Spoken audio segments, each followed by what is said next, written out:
പരീക്ഷണമാണ് കേട്ടോ. കടകളിലൊക്കെ പോകുമ്പം ഒരുപാട് പ്രാവശ്യം വാങ്ങി കഴിച്ചിട്ടുണ്ട്.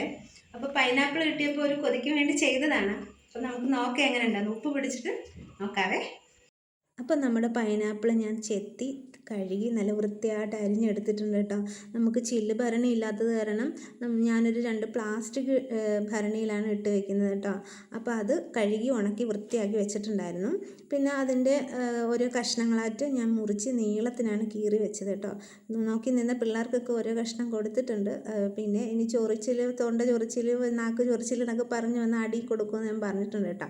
എന്നിട്ട് 2-3 കാന്താരി മുളക് കൂടെ ഇട്ടിട്ടുണ്ട്. എരിവ് കൂട്ടാത്തത് കൊണ്ട് കുറച്ചേ ഞാൻ ഇട്ടിട്ടുണ്ടായിരുന്നുള്ളൂ കേട്ടോ.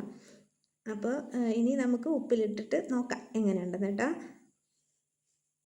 ഗൈസ്, നമ്മുടെ പൈനാപ്പിൾ അന്ന് ഉപ്പിലിട്ടിട്ട് പോയില്ലേ. പിന്നെ കുറച്ച് ദിവസമേ ഞാൻ എൻ്റെ വീട്ടിലായിരുന്നേ, കൊല്ലത്ത്. അപ്പോൾ കുറേ ദിവസം ഇത് എടുക്കാതിരുന്നതേണ്ട ഇതെല്ലാം ഇങ്ങനെ എന്താ പറയുന്നത് മുകളിലോട്ട് കയറിപ്പോയേ. അപ്പോൾ നമുക്കൊന്ന് നോക്കാം എങ്ങനെ ഉണ്ടെന്ന്. കാന്താരി മുളകൊക്കെ കണ്ടോ? പക്ഷെ എടുത്ത് നോക്കട്ടെ. പറഞ്ഞപ്പോഴേ വായിൽ വെള്ളം വരുന്നുണ്ട്. കട്ടിയൊക്കെ അങ്ങ് പോയേ. നല്ല സോഫ്റ്റ് ആയിട്ടുണ്ട്. കഴിക്കട്ടെ. മധുരമൊക്കെ അങ്ങ് പോയിട്ടുണ്ടേ. അപ്പോൾ കൂടുതൽ പുളിയും ഉപ്പുമാണ്. ആ ഒരു മധുരമേ ഇല്ല. ഒത്തിരി ദിവസം അതിലിട്ടിട്ട് 2-3 കഴിക്കാനുള്ളതായിരുന്നേ.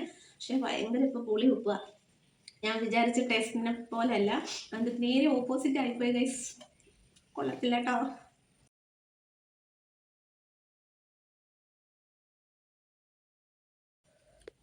കൊള്ളത്തില്ല.